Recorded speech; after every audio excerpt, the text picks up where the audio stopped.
over time and time again on these things as you're trying to get the word out that, you know, you're a pretty aware person, you know, as far as that, but you just like go, well, I'm trying to get the word out, maybe I'll get screwed, maybe I won't, but I'm just going to go for it anyway. Is that your attitude, or what? Well, it's been my attitude. Now my attitude is I just don't want that to happen anymore, you know. Mm-hmm. So I'm very reluctant to believe what anybody tells me anymore. Right. But have you developed an intuitive sense, perhaps, now? I mean, because you know how that can do. It can start shutting you down from certain experiences or certain places where you might need to be. That's true, and to a certain extent, I have an intuitive sense of where somebody's coming from, but it doesn't always work. You know, that's what makes a con man a good con man, is that you get the perception that they're telling you the truth. Okay. And so someone who's really good at it, right, can snow you. Mm-hmm. Or me, anyway. I don't know about you. Hold on 1 second. Let me grab my...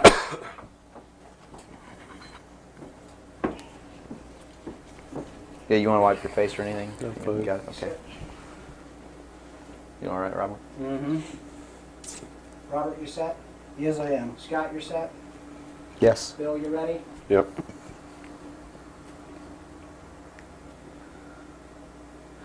Bill, well, thanks for agreeing to the interview. First of all, a little bit about your background. You had extensive military service for many years prior to 1970, where a certain aspect of that military service kicked upstairs, so you were able to see certain things that you were not able to see beforehand. Would you tell us a little bit about that? It actually started much longer in my past than that. I was reared in a military family. My father's an Air Force colonel. He's retired now. He was a command pilot. And as a child, I remember sitting around I remember the pilots at our house sitting around the kitchen table talking about their exploits in the cockpit and what they had seen in the skies. And some of that talk involved UFOs and what some of them called Foo Fighters. And I traveled all over the world, lived on military bases for most of my life. I was really an indoctrinated individual, you might say. I was as establishment as you could get, as gung-ho, pro-government, pro-America, pro-military. And that's why I went into the military, because that had been so much of my life. I went into the Air Force. I was in the Strategic Air Command for 4 years as an aircraft and missile and hydraulic technician, which is, I worked on the pneumatic and hydraulic systems of B-52 bombers, KC-135 aircraft, and Minuteman missiles. I had a secret security clearance. That's where I saw my first atomic bomb. I mean, we worked around on these planes, especially the ones on the alert pad, were always loaded, ready to go drop these bombs at a moment's notice. But while I was in the Air Force, I met sergeants, men who were older than me, and had been in the Air Force for quite a while, told me that they had participated in projects that had recovered crashed extraterrestrial craft, what you call UFOs. And they never told these stories unless they had quite a bit to drink. So I never really believed it. I thought, well, these guys are running a scam on me, you know, even though I'd heard about these things when I was a kid. I just still didn't believe in them. They're just so far out in left field. It's not something that you really give any serious thought to until something personal happens, which came later. While I left the Air Force, I went into the Navy, which is really where I wanted to be in the first place. I'd always had this tremendous feeling and connection with the ocean. I was an excellent swimmer, but I had a problem as a child. I had chronic motion sickness. If I got in a car and we went on a long trip, I got deathly ill, and same with boats or anything. I couldn't ride on the things at the carnival that went around and round because it just made me tremendously ill. But I decided after I had gone through the Air Force experience that, sick or not, you know, I was going to go in the Navy because that's really what I had wanted to do. So I did. Volunteered for submarine duty and was assigned to the USS Tyru, SS-416, which was a diesel-electric boat World War II type, that had been reconfigured. When I went on board the boat, it was in the dry dock at Pearl Harbor Naval Shipyard, and had literally been cut in half, and they put in a 12-foot sonar section and then 3 domes on the deck for triangulating targets using sonar. And this was really one of the most up-to-date electronically submarines that we had. Wasn't a nuclear submarine, but as far as the ability to approach, get close to a target and destroy it, it had a better capacity to do that than any other boat that we had. While we were on a transit from the Portland-Seattle area on the surface, I actually saw, I was the port lookout, and I saw the most incredible thing that I think I've ever seen in my life. And it had such a profound effect upon my view of the universe and the world that we live in, that I wish everybody could experience this. I saw come up out of the ocean, from beneath the surface of the sea, a huge disc-shaped craft about the size of a Midway-class aircraft carrier, which is tremendous in size. Even though that's one of our smallest carriers, or was then, it's still a huge, tremendously big object. Came up out of the ocean and rose into the air and tumbled on its axis and went up into the clouds, and I was awestruck, dumbstruck. And I mean dumbstruck, literally. I could not utter a sound. And my first impulse was to tell the officer of the deck that I'd seen a flying saucer, and then luckily for me I couldn't talk, because on second thought that's not what I really wanted to say, because I didn't want to be the only Looney Tunes character on a submarine with a tight-knit crew that you had to live in close quarters with, because that's a hell of a way to live. So I told the officer of the deck that I'd seen something about 15 degrees off the port bow at a relative distance of about 2.5 nautical miles. And he began to look in that area. And the starboard lookout had heard me tell him this, and he began to look over there. And while we were all three watching, either the same craft or another one exactly like it came down out of the clouds, tumbled again on its, why it did this maneuver, I don't know, but every single time it did it. It's like it came down in this attitude, and then it flipped over, and then entered the water. And the water just appeared to open up in front of it. It's just like the account in the Bible about the parting of the Red Sea. That's exactly what happened. The sea actually parted, and this thing went into the water, and then it closed up behind it. And this big spray went up into the air.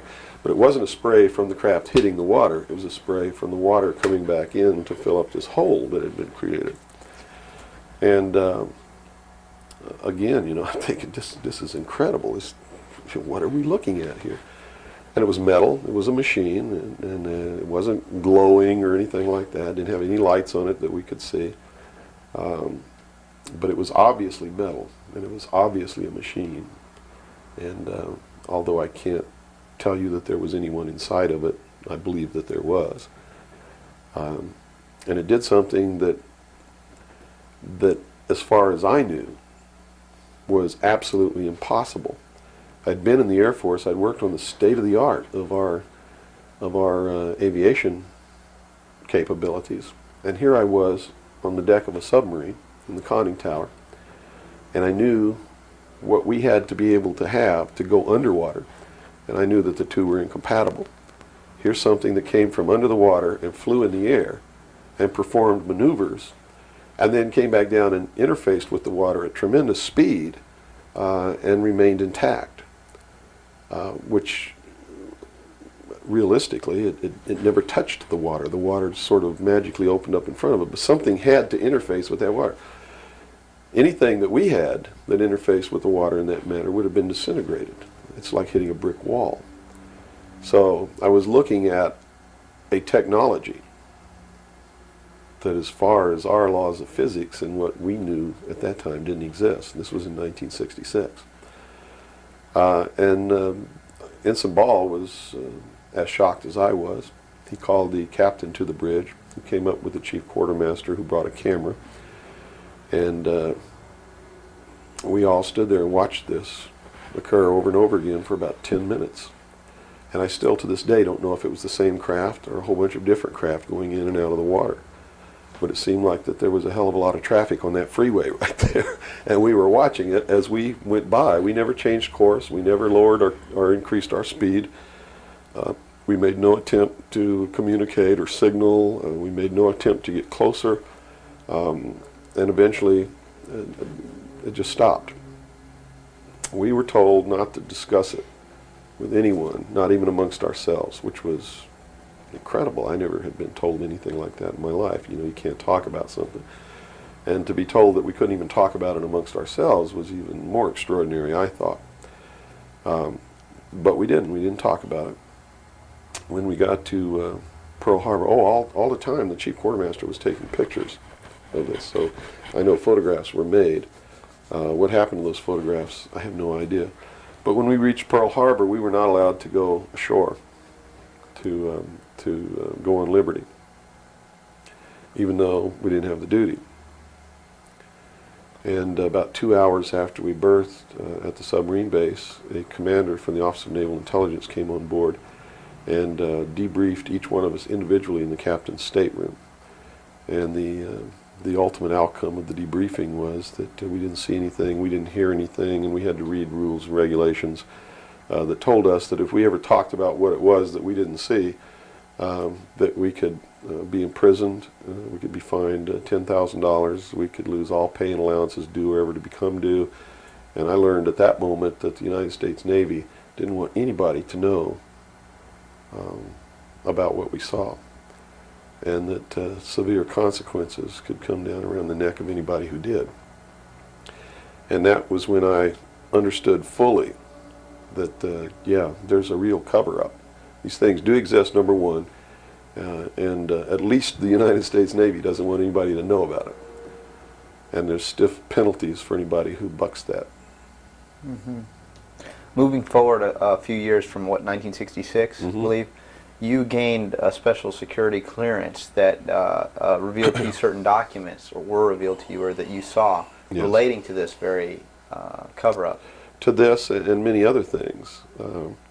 I was eventually trained by Naval Security and Intelligence, and I was given a secondary NEC, which is Naval Enlisted Code, which was 9545, which is Internal Security Specialist. And an internal security specialist is someone who protects classified information and protects areas, so to speak. And I had a specialty, which I was trained in, which was Pacific Area Intelligence Briefings. And I was eventually assigned to the Commander-in-Chief of the United States Pacific Fleet, who was Admiral Bernard Clary at that time, and served as a member of his intelligence briefing team. And basically all that means, we really had a wonderful job. You come in about 4 o'clock in the morning and you go through all the message traffic and everything. And what you do is what we did was we prepared an updated briefing on everything that was happening in his half of the world, which he commanded the naval forces and marine forces, as a matter of fact. And put all this together in a briefing where we would update him on ongoing operations, brief him about operations that were scheduled to begin, political situations, deployment of Soviet forces, naval forces, everything. And after the briefing was finished, between 8 and 10 o'clock in the morning, then we were done, we were finished. It was what you call fat cat duty or gedunk duty in the Navy. It's got all different kinds of names. It's just really a wonderful job. Now, to be able to function in this job, I had to have a security clearance, which gave me access to the information that I had the need to know to help prepare these briefings.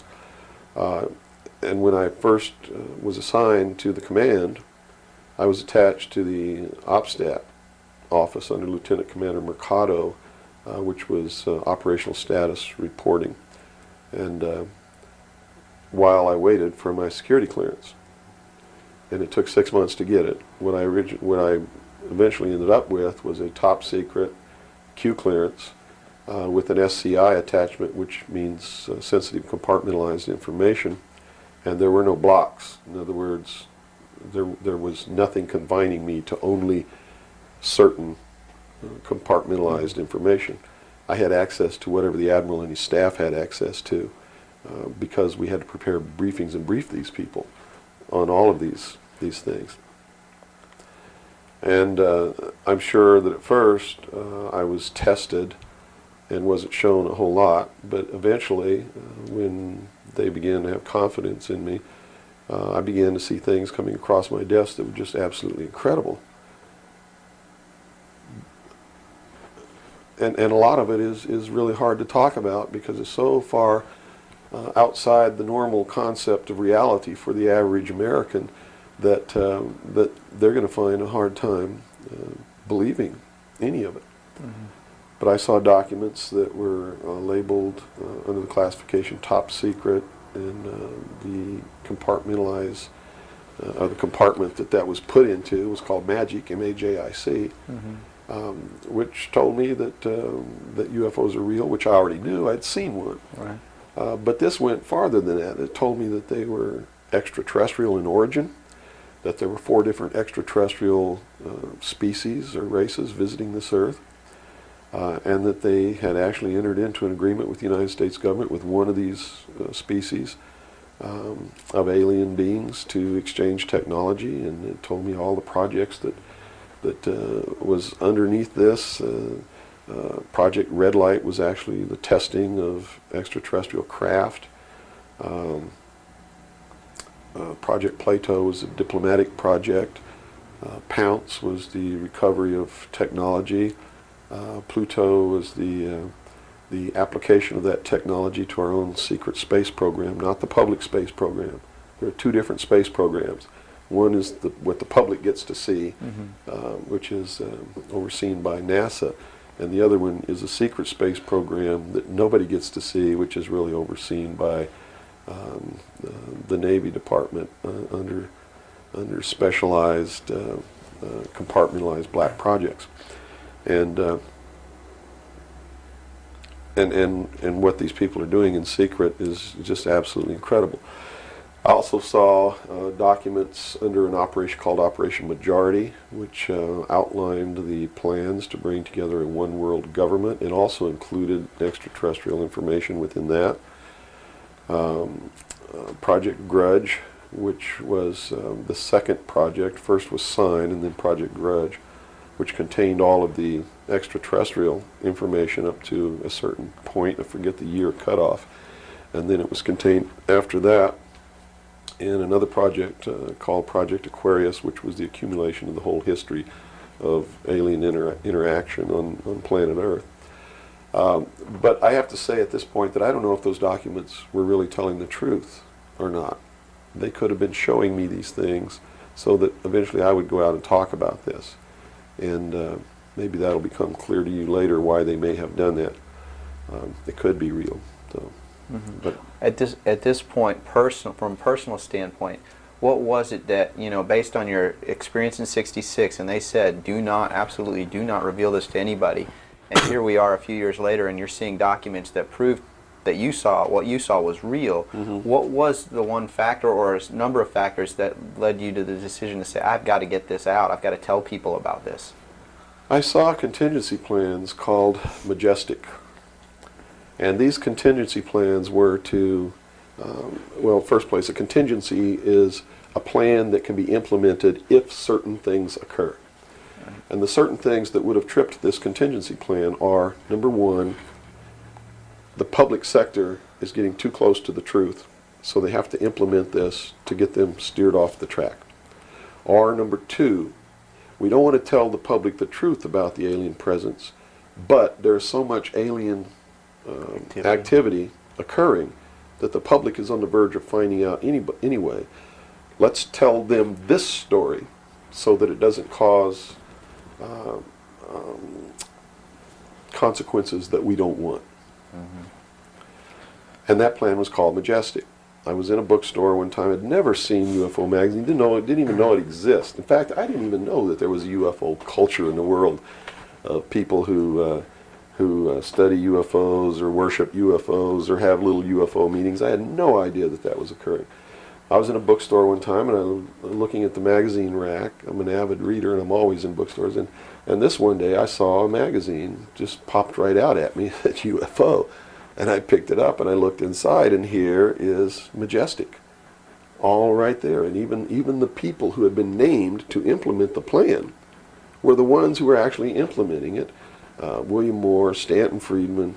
I'd never heard of Jamie Chanderay, but he was named, and they had brought out a supposed genuine document called the Eisenhower Briefing document, which in reality is a fraudulent document. It's a fake, and it was created to implement the plan Majestic to either indoctrinate the public on what the government wants the public to perceive as happening, or to steer researchers away from the truth, or both. So this wasn't revealing the plan of Majestic, but it was actually implementing the plan. Implementing the plan against the public. It was a psychological operation against the public. So this is what you saw. Right.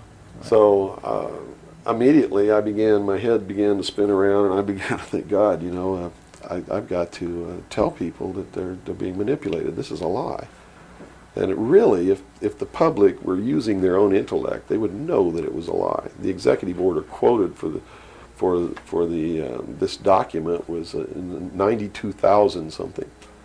I believe it was 92447, which is 92,447, and it was supposedly written by Truman. But Truman never wrote an executive order higher than 9,000. I mean, even today, there's no executive order with the number 92,000 on it. They've been consecutive since the beginning. So it was clearly fraudulent. So it's clearly fraudulent, but the public doesn't catch on to this. And here you got Stanton Friedman, one of the guys who implemented the contingency plan, Majestic, running around the country telling everybody it's not an executive order, it's a date, September 24th, 1947, which it very well could be a date. But it's listed in that document as being an executive order of the President of the United States, Harry Truman. And because of that, it's fake. And many other things. But specifically, that is the most glaring proof of fraudulent intent in the document. There are many other things in the document that also prove it's a forgery. But here they are. They're running this contingency plan, and here I am. I know all about it, and here's the public out there biting on it. They even ran that thing in the New York Times, like a 2 or 3 page spread showing all the documents. So it had tremendous credibility lent to it by that action. And so I decided that I had to tell the public and get people on the right track, which is, the right track is don't believe anybody. Okay. Don't believe me. Don't believe George Bush. Don't believe anyone. You got to go out and you got to get proof in your hand before you can believe anything. And to do otherwise today is the biggest mistake that anyone can ever make. You begin believing people, putting your trust in them, that they're telling you the truth. I guarantee you're going to take a ride on a roller coaster you don't want to be on. Mm-hmm. Now this controversy, and I say the very understatement controversy. Yes. It also is now extending, based on some things that you're revealing, into the Kennedy assassination. Yes, in the set of documents, which really was literally 2 or 3 file cabinets of documents, called Operation Majority, I saw documents which told me what happened in Dallas and why. And basically what these documents said was that the intelligence community felt that John F. Kennedy was a threat to the national security, which translated into reality means was a threat to the New World Order, the one world government which they were actively in the process of forming. Was there anything on record that indicated that he was out to, well, things that he did would threaten that New World Order? Oh, absolutely. He had written an executive order. I don't remember the exact number now, but it's available to anybody that wants to go look it up. He had written an executive order ordering the printing of United States notes, which would have broken the back of the Federal Reserve, which is one of the major instruments of propelling the United States into the New World Order by destroying our economy, the basis upon which we live, the basis upon which our whole society is founded. is being ripped right out from under us. That was one. Number two, he refused to provide air support for the invasion of Bay of Pigs, which ensured that that would be a failure. He had threatened publicly on several occasions to disband the CIA and scatter it to the thousand winds. He had ordered, in the documents that I saw, he had ordered the intelligence community to prepare a plan to disclose the truth about UFOs to the public. Now, I don't know what that truth was. Could be that maybe there are no extraterrestrials. But whatever the truth was, he had ordered a plan to be prepared that that disclosure was going to be done according to that plan within the following year. And the intelligence community consider that to be out of the question. And according to the documents that I saw, his assassination was ordered by the policy committee of the Bilderberg Group, which is really the secret world government, and was carried out by agents of Division 5 of the FBI, the Secret Service, the Central Intelligence Agency, and the Office of Naval Intelligence, of which I was a part, in Dallas. And it said that the assassin, the man who actually administered the head wound, was the driver of the car, William Greer, a Secret Service agent, who used an assassination pistol built by the CIA for assassinations that was really an air gun that fired an exploding pellet or could fire a small hypodermic needle or a poison dart, using any one of many different deadly poisons. Specifically, it said that he fired an exploding pellet which contained shellfish toxin, and that the act was plainly visible in a film withheld from the public. I looked for 16 years to find that film, and I finally found a copy that showed William Greer turn around and shoot the president. And since 1988, I've been showing that film wherever I'm able to show it to wake people up. It is not our government, though you have to understand, that is doing these things. It is not our government that's failing us. It's not the Constitution or the Bill of Rights that's a bad instrument. It is a group of men who belong to secret societies who have infiltrated our society and our government at all levels and are destroying it and subverting it from within. And every member of naval intelligence that I knew who was an officer was a 32nd or a 33rd degree Freemason. And I asked my commanding officer at one point, I said, why are all you guys Masons? He said, Masons are used to keeping secrets. It's part of their fraternity. So if you want someone who already knows how to keep a secret, you recruit Freemasons. Well, later on, I found out what the truth is. The truth is you're not going to be a naval intelligence officer unless you are a Freemason or a member of the Ancient Order of the Rose and Cross, but you have to be high degrees for that. I think the reason I was selected as a enlisted man is because I had belonged to the Demolay Society. Which is what? As a teenager. That's sort of the first level of Freemasonry. That's how they recruit teenagers and indoctrinate them into their principles so that they go right into Freemasonry when they become an adult.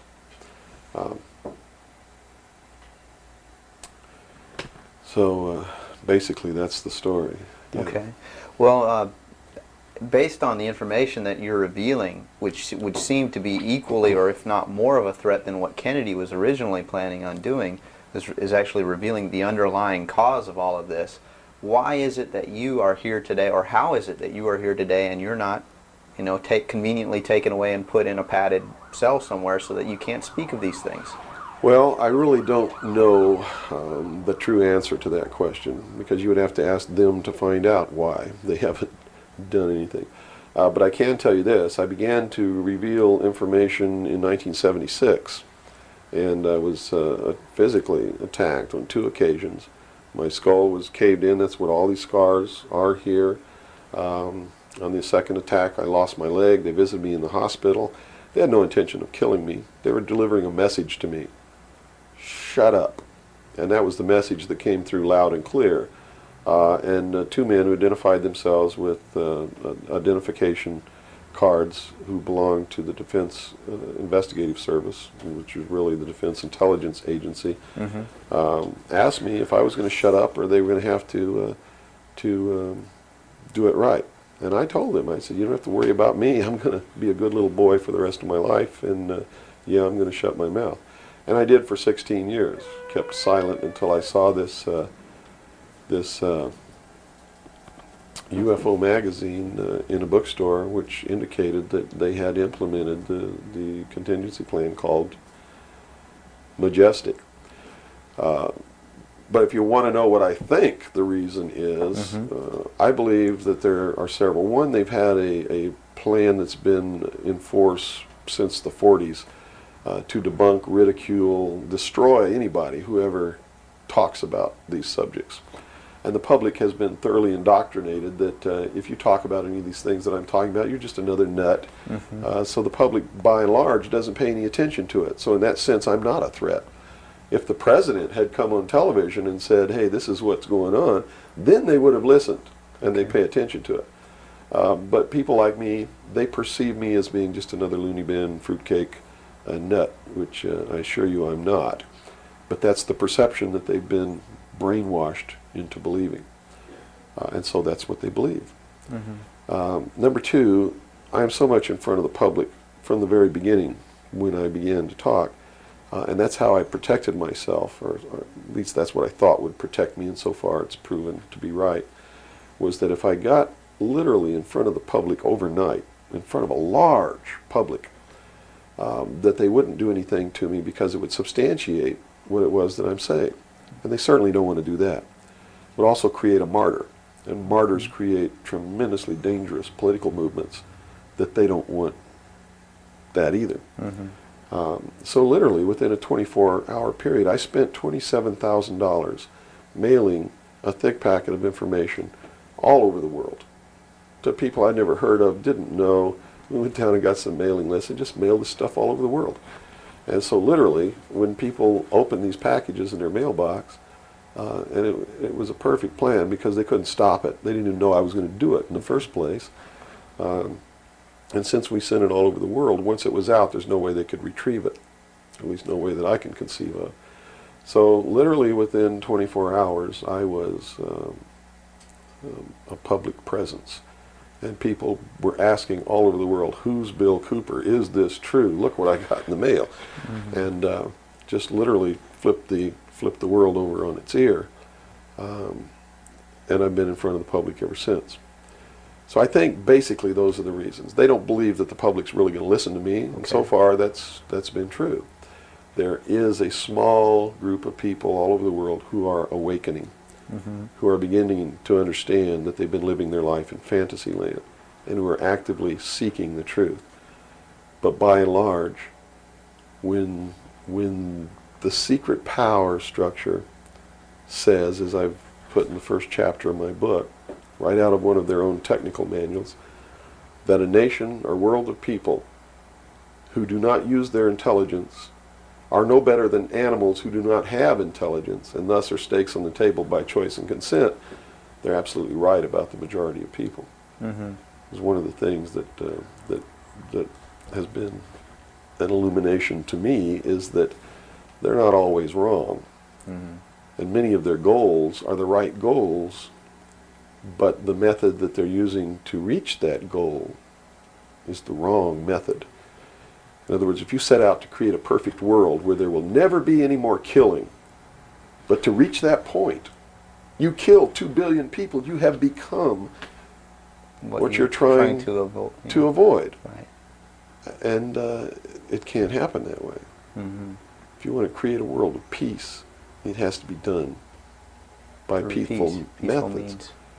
Yeah, if you murder someone to destroy a murderer, you have become what it was you set out to destroy, and thus it wasn't destroyed at all. It was perpetuated by that very action. And that's what these men are doing.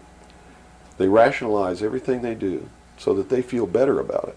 But what they are doing is becoming what it is that they want to get rid of, and the world will never be a safe place for anyone as long as there are men who do these things. Very eloquently said. Thank you. Thank now, you. your message to people, once again, is don't believe anything. How That's right. is it that the public can find this and search for this truth on their own if they can't believe anything or anyone? What can you do? It's all in the public sector. It's all available to anyone who actively and diligently seeks it out. Everything that's in my book, Behold a Pale Horse, is all Everything in here, all the documents that are in here, everything that's in this book is in the public domain. Can be substantiated? Yes, and I intentionally wrote this book not using anything that wasn't available to the public to show people that, yes, if I can find this information, so can you. I have tons of stuff that's not available to the public. But as you can see by reading this book, you don't need that stuff because it's what you need is available to you. Public libraries are overflowing with the proof of what's really going on in the world, but nobody really utilizes it to the extent that they're able to pick this out and put it together. Another thing I've done for people is I've put it together for them so that they can see the overall picture rather than looking at small things and thinking that it's isolated. Nothing is isolated. It's all part of a big puzzle. And the puzzle is coming together, and when the puzzle is assembled, it's going to be a one-world totalitarian socialist government that nobody's going to like except the people that are running it. It's Hitler all over again. And the rationalization is we're going to create the world without war. The utopia. The utopia. But they will never create that utopia because they're not dealing with the problem that makes them want to create it, and that is the inherent flaw in each individual human being that makes us do the things that we do. Until that's overcome, there's never going to be a world without war or without rape or without killing or without robbery, and anybody that thinks that there is has already gone off the deep end. So the method is, here, I'm going to hold a gun to your head so you won't rape, you won't kill. That's right. Yes, okay, I understand. The title of your book, Behold a Pale Horse, what significance does that have? What are you saying with this title? This title is from the book of Revelations, because I have to tell you this, and you may think I'm nuts if you want to, but this is the truth. Either these men are following the book of Revelation, the book of Revelation as it is in the Bible. They're either following it, just like a plan, and bringing the prophecies in there to pass to manipulate and control those who believe in those prophecies and neutralize them, so to speak. In other words, if this is written in the Bible and God has ordained it, who am I to resist? It must come to pass, so I'm not going to try to stop it. Okay. What a perfect way to neutralize the opposition right off the bat. Or there really is a God, and what he said was going to come to pass is coming to pass. And I named this, Behold a Pale Horse, from chapter 13 of the book of Revelations. The fourth horse, the fourth horseman of the apocalypse is the pale horse.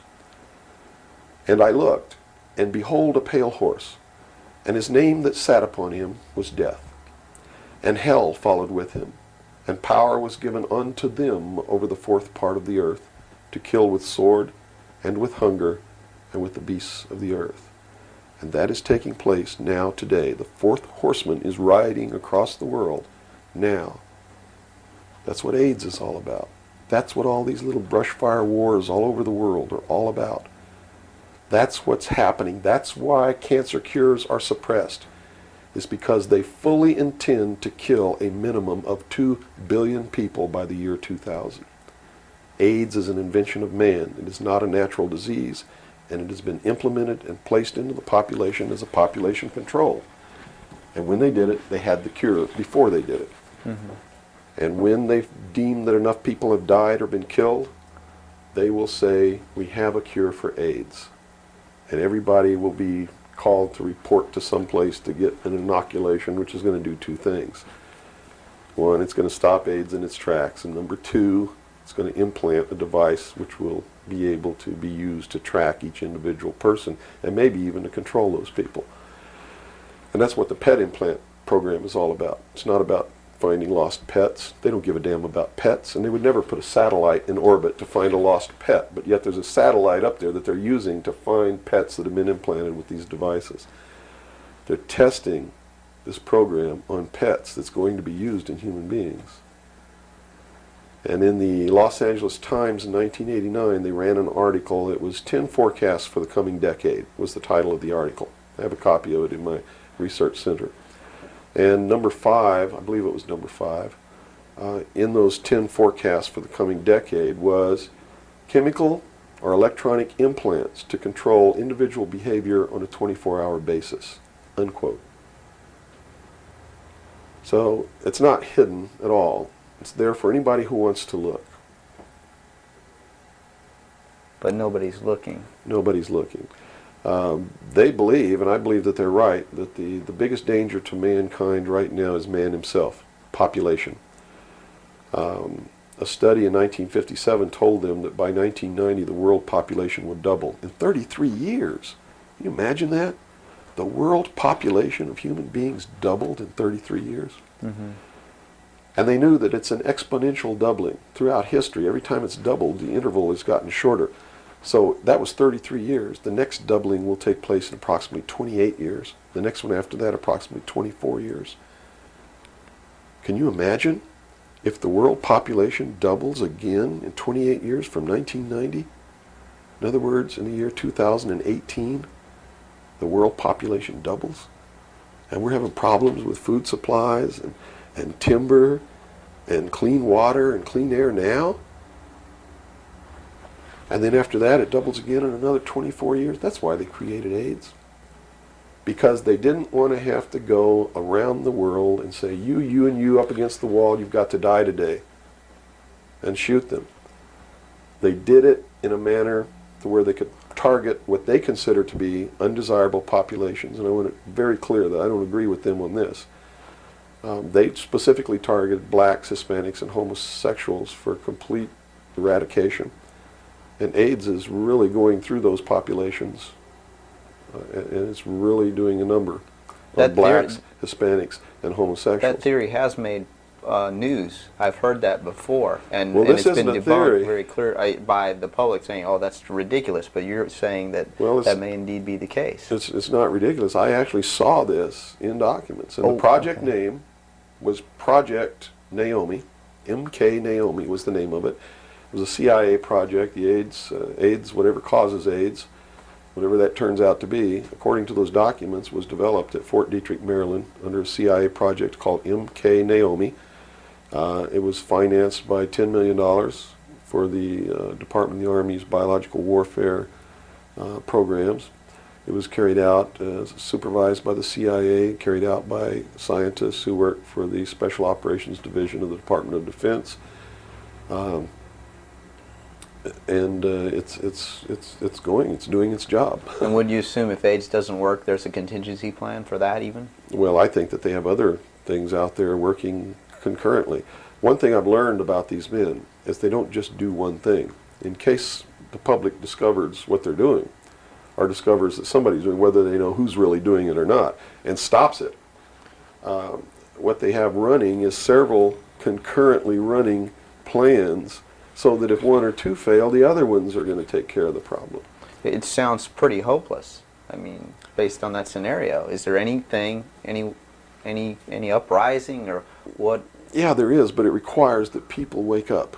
It requires that they really learn the truth instead of live their life in fantasy land.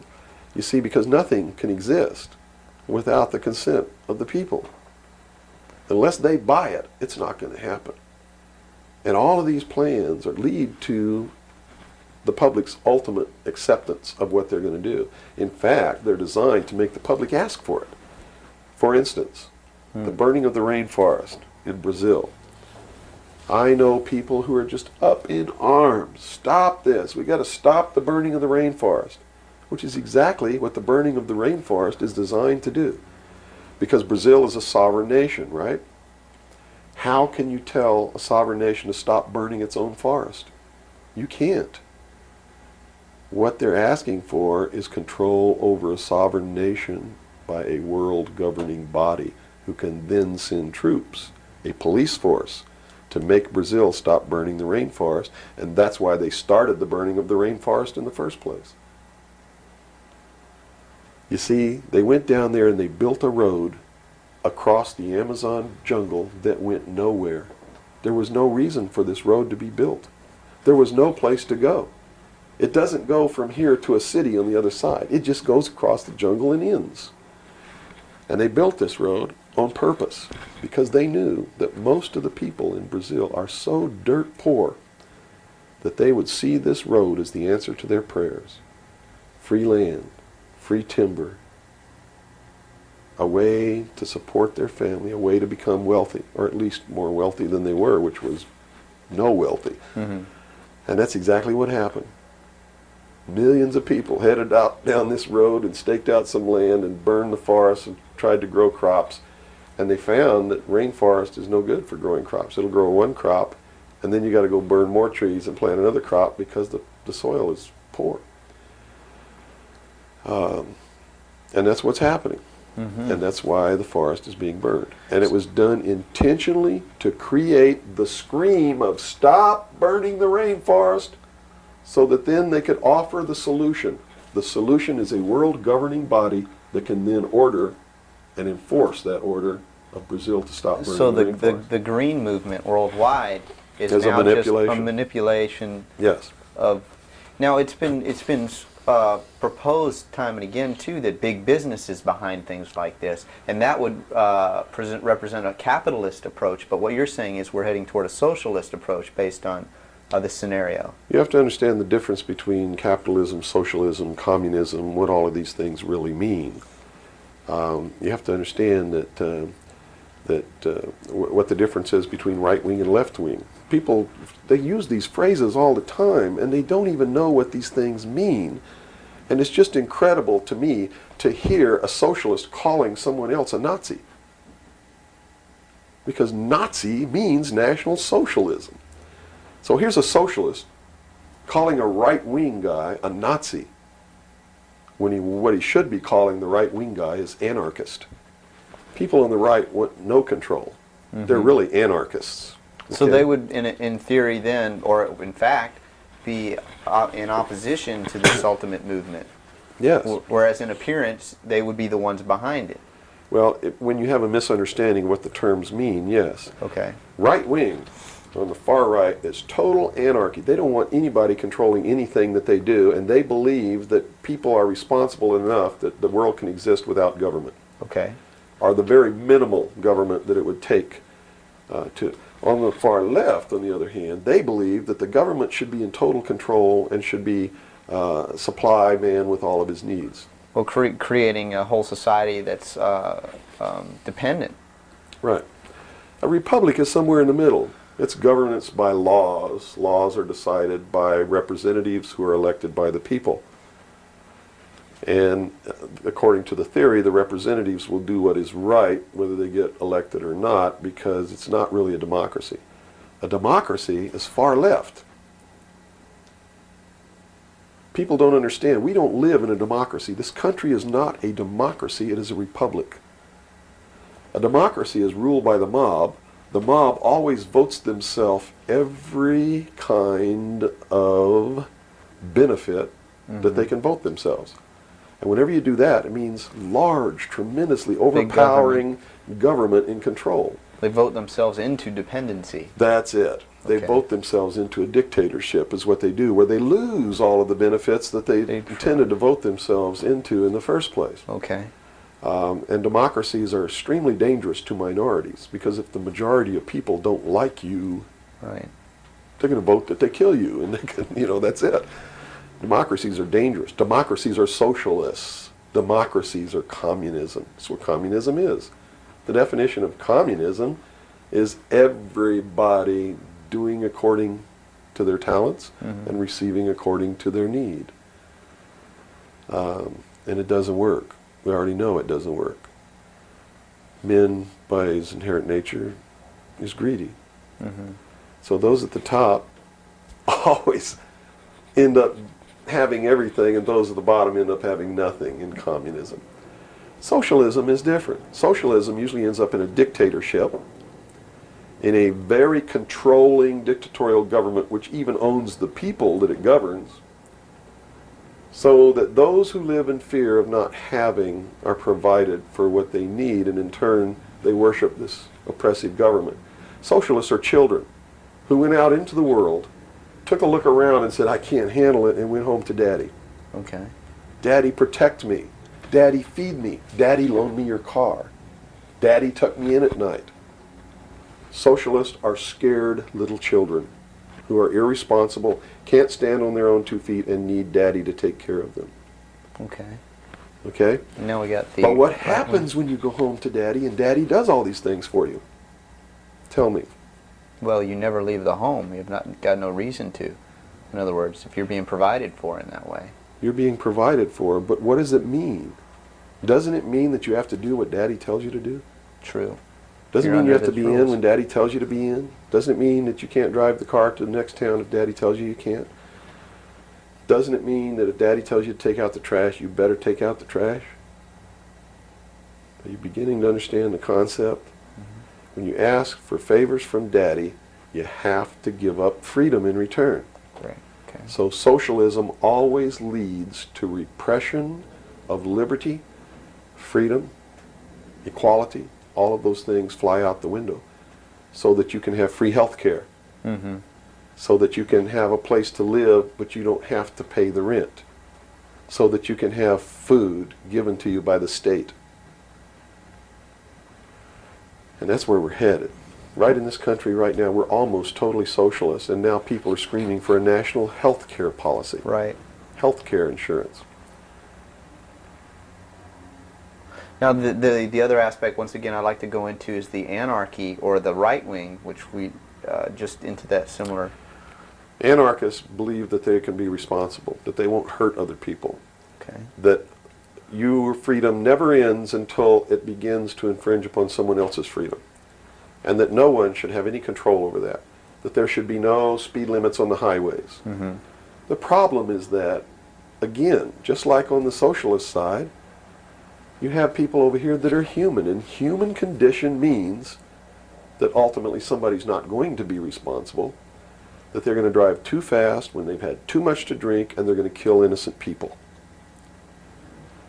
The answer is a balance. You know, the law of the universe says this. It's a law of physics, really, and everybody can understand it. For every action, there is an equal but opposite reaction. There can be no good unless there is evil. There can be no man without a woman. You understand Right. the concept? Based on that, the theory of a utopia here on Earth is corrupt right away. Absolutely. It goes against the laws of physics. It goes against the law of the universe that there must be two opposing forces all the time in every instance, because that's what makes the universe work. Mm-hmm. That's what makes everything work. What we need to do is stop trying to go way over here and establish some utopia of freedoms, or way over here to establish some repression of freedom so that we make sure that we got something on the table to eat. Mm-hmm. And strike a balance between the two that works. And stop withholding information. What makes it difficult for anyone to succeed or live, or for us to really come together and have peace in this world, are all of these people who think that they are the guardians of the secrets of the ages and have only them have truly mature minds, so only them are worthy of knowing the secrets and the real science and the real metaphysics and all of these things. So they repress it and they keep it secret, so the rest of us live out our lives and we don't know the truth of what life is really all about. Therefore, we're always stumbling over each other and getting in each other's way and doing the things that we profess that we don't want to do, Mm-hmm. simply because we don't have access to the truth. If we had access to the truth... Now, I got to tell you this. Back when these men first began establishing these societies, these mystery schools, and suppressing information, the common man was uneducated, did not have an intellect capable of understanding these secrets. They were really beasts of burden, for the most part, Mm-hmm. and they lived their whole life in toil. Right. But things are not that way now. Most people have a good education. They have a good mind. They're capable of understanding if they're taught, and if they're taught correctly. And I think it's time to teach people what the truth is, and quit hiding it, so that we can come together as one humanity and make a balance and live together in a balance. You know, evil's never going to disappear. Mm-hmm. Neither is good. But we can maintain a balance and life can be good. Instead of swinging back in this tremendous battle between these two opposing, radical, extreme ends of the scale.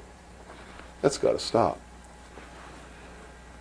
I've never understood why somebody would join together in this band of people and call himself a Democrat and not vote for anybody else if they're not a Democrat. That concept is beyond my understanding. And Republicans and Libertarians and Populists and Communists and Socialists and this and that, and blacks and whites and Indians, and there are so many sects and groups and segments, and we're so fragmented that getting together is going to really be difficult. But we've got to do it. Because if we don't wake up and do it ourselves, these men who meet in secret and plot the manipulations are going to do it whether we want it or not, and they're going to do it at the point of a gun. And they're going to take away everybody's freedom because they don't consider us responsible. Capable of having that freedom. Are capable, or even of using our intellect. So they'll put us in shackles and control us and force us to be peaceful. That's what the plan is, and that's what the New World Order is all about.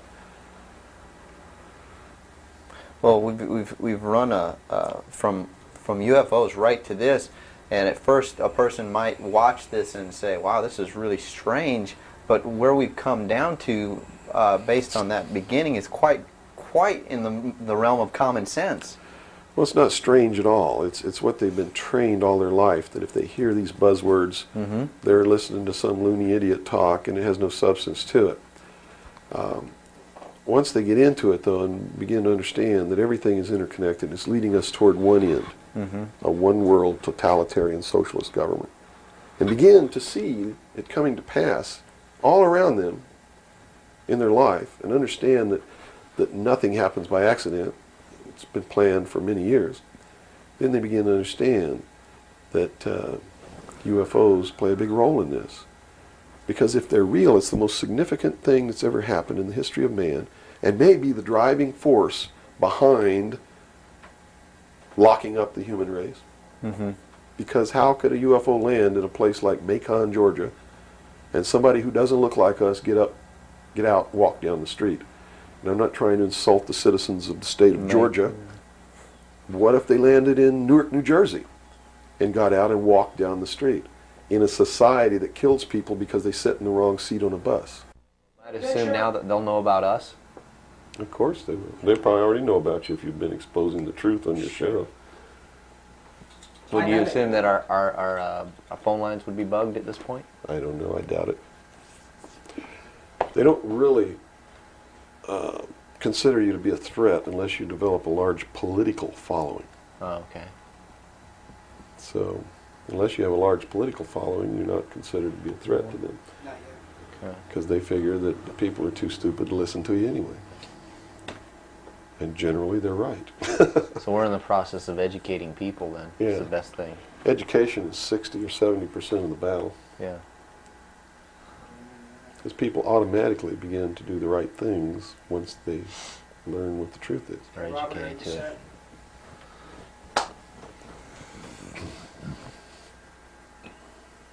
Yeah. Hold on. Okay, I got it. Ready? Ready. Okay, go ahead. Let's go back into the Kennedy situation here. Now, the Warren Commission was highly publicized. All the things that went on there. I was shown a videotape just yesterday of was it a Zapruder film? It is the Zapruder. Okay, and it clearly showed to me that a number of things. One in which that the film was obviously tampered with. Absolutely. but not tampered with to the point where I couldn't tell that the driver of the limousine was pulling a gun, or what appeared to look like a gun, around his shoulder and shooting President Kennedy in the head. That caused his head to snap back. Did the Warren Commission see this? It seems so. The Warren Commission never looked at the Zapruder film, ever. So they never saw it. Now, I don't know who testified during the Warren Commission about the Zapruder film, if anybody did. But I do know that later at the investigations of the House Select Committee on Assassinations, that a man was specifically hired as an expert witness to view the Zapruder film and tell the committee what it showed. And that man's name is Robert Groden.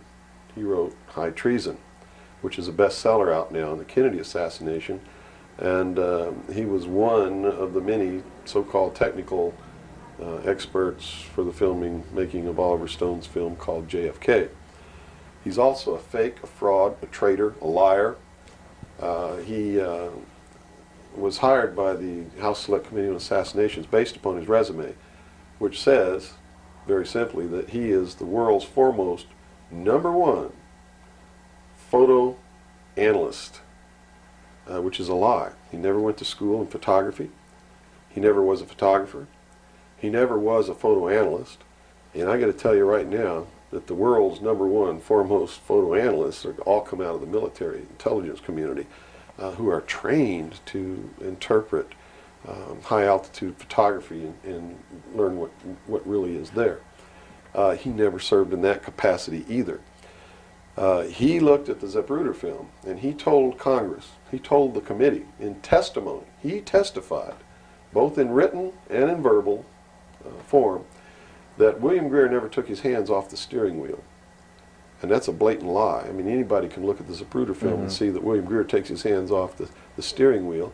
And even if you couldn't see it, if they cut out the frames, you can still see that William Greer, if this were the seat of the car, is turned all the way around with his right side against the rear cushion of the front seat, looking directly at President Kennedy in this attitude, and it is a physical impossibility to have both hands on the wheel in that attitude. So we know that Robert Groden, #1, was not who he said he was, had no expertise to be doing the job that he was hired to do. #2, even if he had no expertise, it is plainly visible in the film that William Greer could not possibly have had both hands on the wheel. So we know that Robert Groden didn't make a mistake. We know that he intentionally lied to deceive Congress and thus the American people. And what's real strange about it is he's been very active in the research community, supposedly exposing the assassination of President Kennedy. But if you look what he does, he is constantly coming up with new theories, supposed new evidence, most of which is fake. And in his book now, High Treason, he makes a statement that Kennedy was probably hit from the front and the rear at the same time. His job is to keep the American people confused and propagate the lie that our government is no good, that it's our government who assassinated John F. Kennedy. And I'm here to tell you, it wasn't our government. It was the secret societies known as the Illuminati, the Knights Templar, the Freemasons, who assassinated John F. Kennedy. And the proof is right there for anybody who wants to see it. William Greer was a Freemason, #1. He was the Secret Service agent who shot Kennedy. #2, in Dealey Plaza, there's an obelisk, a monument commemorating the location of the first Masonic temple in the state of Texas. Dealey Plaza is on the 33rd parallel, which is one of the sacred numbers in Freemasonry. He was assassinated in a manner that assured the greatest flow of blood, which is called blood atonement, which was practiced by Freemasonry in the early days and supposedly is not practiced now. But in reality is the method of choice of execution, trial and execution by Freemasons. The Bilderberg group that orders his execution is the Supreme World Council of Freemasonry and consists of 39 permanent members, which is 3 times 13, which is also the exact number of men who signed the Constitution, 39. You see, our forefathers were also members of this secret group, and this country was founded to bring about the New World Order. And it's all in the Great Seal of the United States, which was, and that the design of the Great Seal was made law in 1782. It's just absolutely incredible that the American people don't understand that groups of men don't get together and meet in secret and take blood oaths which say that they can be cut open and their heart ripped out of their body and their intestines scattered over the floor if they talk about the secrets. That's not a benevolent fraternity. That's a dangerous group of men. Grown men don't play games like that. They're serious. It's the secret societies who are bringing about the New World Order. They're the ones who killed John F. Kennedy. There's nothing wrong with our Constitution or our Bill of Rights. But Americans are going to be convinced that our government sucks. And that's what all this stuff is all about. So at the beginning, the founders of this country actually did create what was I guess you could say, an above board, good government basis for a good government. Yes, they gave us every tool to ensure the success. But it was an experiment, you see, because man had always claimed that he could rule himself, but had never been allowed to do that. Even in ancient Rome, they call it a democracy. The man didn't rule himself. He was ruled by other people who made man think he was ruling himself. But the truth was, a Roman centurion could march down the street and grab anybody they wanted to and make you do whatever they wanted to, or just execute you on the spot. And that was the truth of the matter. Those weren't free people. In the history of the world, there had never been a people who were truly free or who truly ruled themselves until the United States of America was created as a republic by which we ruled ourselves through elected representatives whom we sent to the State House, either in the states or to Congress, to do it. They also gave us every tool by which we would destroy ourselves if we weren't capable of doing it. The United States and France, the revolution in this country and the revolution in France, were created to bring about governments which would function as the antithesis to the kings and queens of the world and cause them to topple off their thrones. It also gave man a chance to prove once and for all whether he could rule himself or not. And if he could, fine. That would be the New World Order. If he couldn't, they built the tools into the Constitution to allow them to take it away from us. And those tools are the creation of the federal democracy within the boundaries of Washington, D.C., and the right to contract, through which, if we were irresponsible, we would contract to receive rights from that federal democracy and thus in return give up our freedom. And that's exactly what's happening. It's exactly what we've done. John F. Kennedy was short-circuiting the New World Order. He had ordered the printing of constitutional money, United States notes, which would have destroyed the Federal Reserve, which is not an agency of the United States government. It's a private corporation owned and operated by the world bankers, controlled by the Illuminati. And its purpose was to destroy the middle class in this country and thus our economy, and throw us at the mercy of the New World Order. And we see this unfolding now. You see it unfolding now. You are seeing, and I predicted this well in advance, you are seeing the destruction of the economy of the United States. And it will continue. It will not get better. It's downhill from here on out. Unless we nationalize the Federal Reserve, lock up the criminals who own it, cancel the debt, which will then bankrupt the Illuminati, which is exactly what we ought to do, print constitutional money, which cannot be usurped, which cannot lead to our destruction, and go back to what we're supposed to do, and quit contracting for benefits. We're escaping from the laws of nature, and there's a terrible consequence for that. Mm-hmm. Terrible consequence. We have to function within the laws of nature. You can't contract for somebody else to keep you alive. You have to be responsible within your life to keep yourself alive. Mm-hmm. And if you can't do it, then you have to die. That's the law of nature. You see. Kennedy also did a lot of other things. I mean, he was a believer in the Bible. These men who are bringing about the New World Order don't believe in the God of the Bible. They believe in the God of light, Lucifer, the angel of light, who was flung down to the earth and became the Lord of the world. That's their God. That's why everything they do goes against what people know to be the right thing to do. They believed that man was held prisoner by a vindictive, cruel God named Jehovah in the Garden of Eden.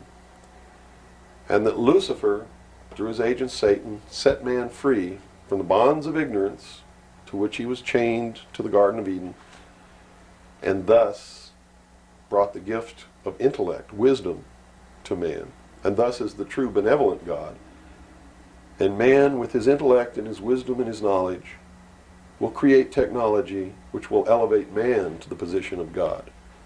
And all this is allegorical. Don't take the story literally. you see, because it's all allegorical. They believe that intellect, reason, is the light, is the true God, is what makes man God. And I'm not going to debate the right or wrongness of that, because who the hell knows? But I can tell you that they pervert whatever it is that might be divine about their philosophy by becoming what they profess to destroy. To destroy, yes. And so, in their zeal to bring about the New World Order, they destroyed the political will of the nation when they assassinated John F. Kennedy, which has furthered their goals, because it made a lot of people feel so helpless that, God, if they can kill the president, who am I? You know, what can I do? I'm just one lonely, helpless person. So they quit voting. They abdicated their power. And, of course, through agents like Robert Groden and many others, Oliver Stone, they're being convinced that our government sucks, that our government is the problem, that the Constitution doesn't work, that the Bill of Rights aren't real. We're playing right into their hands, in other words. We're playing right into their hands, because there's nothing wrong with the Constitution or the Bill of Rights or our government. It's the people. You see, it's been infiltrated, and from within, they are eating at the heart of this nation like a cancer, this secret society. They are destroying it. They are subverting it. Our Constitution has not been allowed to work since 1945, and maybe even earlier. And they have been working behind the scenes to bring about a one-world, totalitarian, socialist government with the Communist Manifesto as its platform, through the United Nations, which was created by this nation from an older organization called the League of Nations, which was the original foundation. And at the highest levels of our government, the Constitution's already been scrapped, and they are working under the aegis of the UN Participation Act and the United Nations Charter. Which says what? Which says that there are no rights, there are only what you call privileges. And privileges can be granted or taken away at will by the state. Quite frightening scenario. It's a very frightening scenario, and people better wake up to the fact that unless they wake up and do something about it now, there's only going to be one alternative. And that's either take up arms, restore the Constitution, and the blood will run in the streets of America, or reach down and put the shackles around your own feet and march off into slavery peacefully.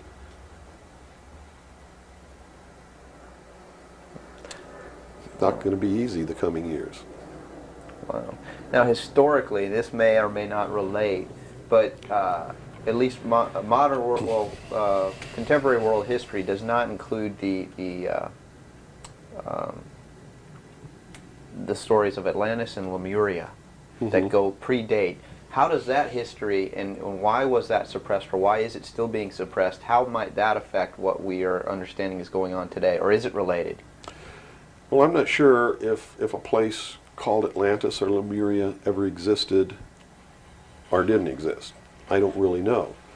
But I do know that the story that is told about the civilizations that lived there are something that we should listen to, because this whole scene may have played itself out before on this earth. And if you understand the theory, which I believe has been accepted as fact now, of continental drift, there may have been an Atlantis and a Lemuria, which had tremendously developed technologies and societies. And the same scenario that we're playing out now in this great stage called the world may have played itself out over and over again in the past for millennium. In my investigation of the mystery schools, the secret societies that are bringing all this about, that really control everything behind the scenes, I found that this is all about religion. And it's all about a recurring theme that is penetrated and is at the heart of every religion in the world. And that is a creator or a creatress who has a son that is sacrificed and then is resurrected and saves the world or saves humanity. It seems to be an archetype that is within us. And so that you don't go flipping out watching this tape. I'm a Christian. I believe in the teachings of Jesus Christ, even though it may turn out that he may have never lived. The scene, it doesn't matter. When you read his words, and you can go back through history and find these are the same words that were spoken by every Savior that there ever was, are the most beautiful, most profound, most affecting words that have ever been spoken on the face of this earth. And when I get down and almost get to a point of hopelessness, I just go read the Sermon on the Mount. And I come back up again. Because in the end, it's not going to matter whether Jesus ever lived or didn't live. The story is real. And it's within all of us. And it brings us to something within ourselves that is good. But these men don't look at that. They believe that the end justifies the means, that these stories are just stories, and that the real meaning behind it all is that man can transcend his animal state through the realization of intellect and the overcoming of all of his emotions and feelings and morals, guilt, all of these things. And I just can't go along with that because I believe it's our emotions that tell us when we're doing wrong. We feel it within ourselves. And a person without that capacity to feel when they're doing wrong becomes a sociopath, which is someone without a conscience who really believes that the end justifies the means and therefore has no pangs of conscience nor no reluctance to murder someone who gets in their way. And it's extremely dangerous. Now, do these people recognize the continuity of life? In other words, you have told me earlier that they're after physical immortality. They believe that through their technology, man will become God. With the power of reason, through technology, man will himself become God.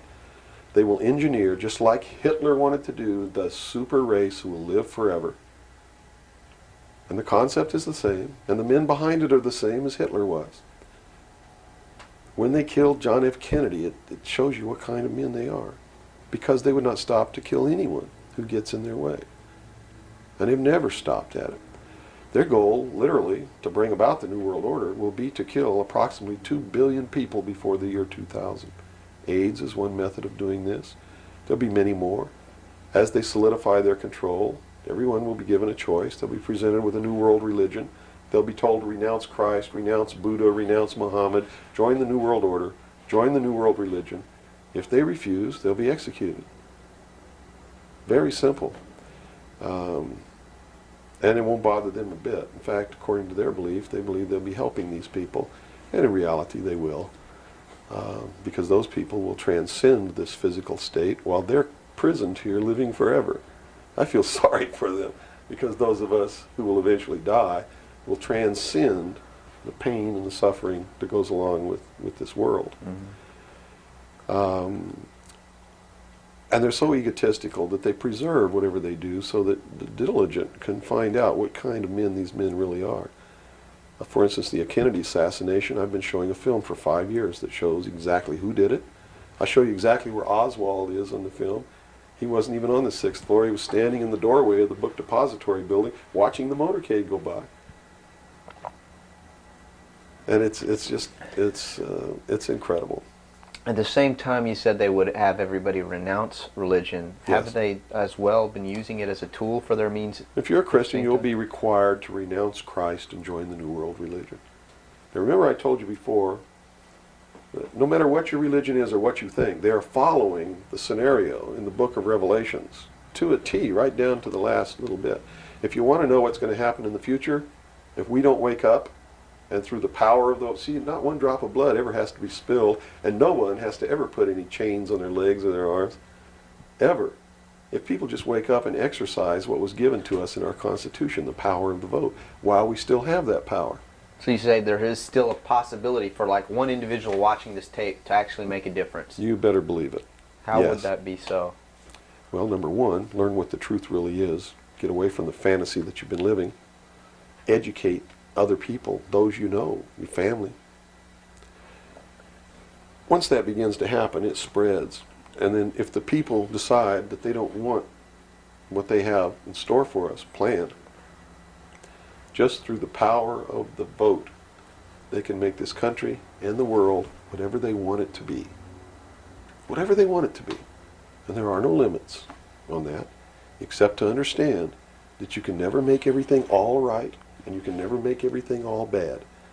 Both must exist, and we must maintain a balance. And we must become responsible.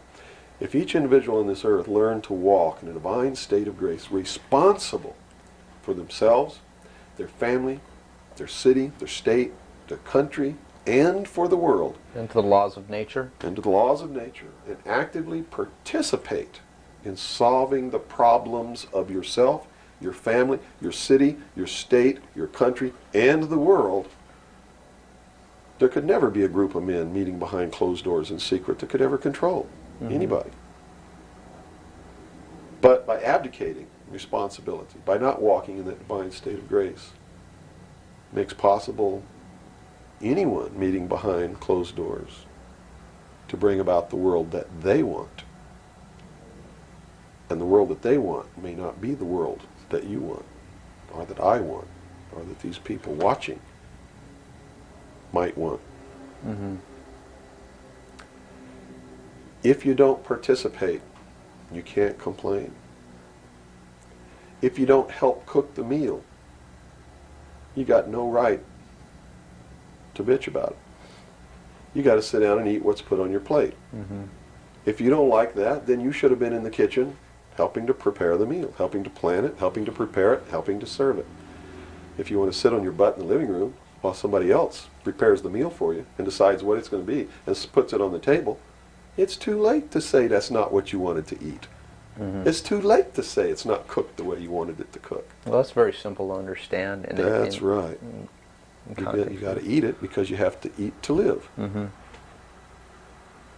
I think that anybody can understand the meaning behind that little story. Okay, let's take a step back to the Kennedy thing now. So this is all about the Kennedy. Well, yeah, it is. But just specifically about, once again, I want to bring up the film as well. Another thing that came to my mind when I viewed it is that the two Secret Service men, the driver and the person sitting next to him in the front, regardless of what they claim happened, obviously did not operate in a way that you were trained as a Secret Serviceman to protect the president. Shouldn't they have just driven that car right out of there, and the other guy should have done something to protect or look for who's shooting? You know, it just didn't seem to make any sense. How would the Warren Commission not? They didn't see the film, so I guess they didn't see the film by design, because if they saw the film, they'd have to be responsible for the decision that they made that Lee Harvey Oswald was a lone assassin. Okay. So I think they didn't see the film on purpose because they didn't want to have to be responsible for saying, hey, look, the driver did it, you know. They didn't want to make that decision. And in a letter that Lyndon Johnson wrote to the Warren Commission, he specifically said in the letter, you must quickly identify Lee Harvey Oswald as acting alone with no conspiracy so that America can get back to business. Was Lyndon Johnson acting on behalf of the secret society, or was he concerned of course. He had to know all about it and approve of it because he was going to be the new president. And the new president would be in charge of the investigation. How high up a government official do you have to be before you're briefed of this, you know, the total of all the things that are going on, the reality behind them? Well, you have to understand that nobody exists on a high level in government who's opposed to the New World Order. Nobody. Our government has literally been infiltrated, and there's a cancer within our government destroying it, eating it, nibbling away at it, hacking off its limbs. And you said this started in 1945? 1945 was when the overt destruction began to occur, when Truman signed the UN Participation Act and the United Nations Treaty. It actually began long before that, when these secret societies began to infiltrate the government and appoint their members to important posts. Infiltration is easy. If one gets in, he can then appoint and hire others to replace people who are not members below him. So now we've had over 50, almost 50 years of this going on. At least. I believe that it started back probably 1913, 1917 when the Federal Reserve Act was passed, when the Council on Foreign Relations became a reality in this country. And you can, by diligent research and study, you can see when it happened, where it happened, who did it, and how it was done. It's apparent. When they say there's no conspiracy, I mean, we talk about a conspiracy. It started out as a conspiracy. But when they say today there's no conspiracy, that's not a lie. It's the truth. They're doing it right out in the open, right under our noses, and we're too stupid to know it, to see it. So it's not a conspiracy now today. At all. It's right out in the open. They even publish their plans. I mean, here Carter appointed Zbigniew Brzezinski as the National Security Advisor, who just wrote a book before he was appointed declaring himself a Marxist. I mean, you read that book, this man believes in Marxism. This man is a socialist. Not only a socialist, he's an international socialist. He's a globalist. His goal, stated in his book, is to destroy the sovereignty of nations and bring about a one-world Marxist government. Now, the Carter administration was one extreme, and then we came into the Reagan administration, yet nothing changed. Nothing changed. What you're saying is that no matter what the political leanings, they seem to be playing the same game. As long as you're playing their game, it doesn't matter who you vote for, who you put in office. They all belong to the other side. They're in the pockets of the Illuminati. When you quit electing professional politicians, when you quit electing the guy who looks nice on television because he speaks good and he looks like the guy you wanted to marry or something like that, you're playing right into their hands. You know, they made it so impossible for another Abraham Lincoln to get elected to the office of president that it's a wonder that we even have a chance at all. We need to send people to Congress and to government who are going to clean house. Kick all the members of secret societies out of the bureaucracy. Lock them up. Try them for treason. Because they are traitors. So one thing that may help is term limitations. We must have term limitations, and it must be only one term. And forget all this nonsense that anybody who goes to Washington don't know what's happening. They don't know what's happening simply because they haven't taken the time as citizens to understand how our government works before they ever go to Washington. You see, it should be a process that starts in infancy. It works its way up. And everybody should be taking part in the government. Now, if someone came in to office with this kind of knowledge and with this kind of intent to really push these people out, would they not be eliminated immediately? Not if they have the people behind them, because what the people would do in one fell swoop, in one election, would elect people who've never served in government before, kick the incumbents out, send citizens to Washington. And here's the way it has to be done. You know, right now, you don't even pay your congressman. You know who pays your congressman? The federal democracy of the District of Columbia. The federal government pays your congressman, who's supposed to be representing your state and you. The federal government is a foreign country to your state. Why should he represent you? Not only that, but he moves to Washington, D.C. He maintains a residence here, but he doesn't live here. And as long as you re-elect him, he continues to live in Washington, D.C. forever if you keep re-electing him. So they lose all touch with what's back here. They're paid by a foreign government, the federal government. They're not paid by the sovereign state of Georgia or by you. They have to be paid by you. And they have to live here. They can't move to Washington, D.C. They go to Washington, D.C. for one term. Okay? One term only. When that term's up, they have to come back. And you don't pay them exorbitant funds. You pay them just enough to live on comfortably while they're there. No fancy giant cocktail parties, none of this crap. And you take care of their family. See, they don't take their family either. That's the other clue. They leave their family here, where they live. You, the people of Georgia, take care of their family and their business or their farm or whatever it is they have while they're gone. Now do you think they have a vested interest in representing you? They sure would under those conditions. But under the conditions they go under now, they have no interest whatsoever in taking care of you. Now let's look at the current. They're taking care of themselves. The current crop of presidential candidates. Is there anybody even running that represents something that we're talking about here? No, all of them are New World people. Songus, in his book, even everything that he's written touts the New World Order. All of it, right for Songus's literature. You're going to see New World Order, New World Order, New World Order, New World Order. Clinton, the governor of Georgia, was selected in 1991 by the Bilderberg. Governor of Arkansas was selected in 1991 by the Bilderberg group in Baden-Baden, Germany, to be the new president of the United States. Remember what happened to Gary Hart? What did he do? He went out on a boat with a woman who wasn't his wife, and he was destroyed. Look at Clinton. What's happened to him? Nothing. The press is on his side. They're helping the guy. You know why? Because he was chosen by the people who own the press to be the next president of the United States. Now, I don't know if he will be or not. That's up to the American people. But if they get their way, he will be. Bush is one of the most heinous criminals that's ever walked on the face of the earth. Bush is the man who's been a CIA agent since his college days. He's a member of the Skull and Bones, the Russell Trust. He was initiated in a casket with a ribbon tied around his genitalia, which symbolizes that he's a priest in the temple of Isis. A pagan, this guy. This man is a member of the mystery schools. Well, he has the outward appearance of a good Christian, church-going Christian, no? They do whatever they have to be approved by the people, but in secret, they're not at all.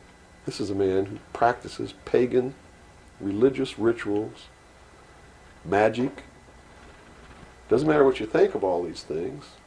I'm just telling you, this is what he does in secret.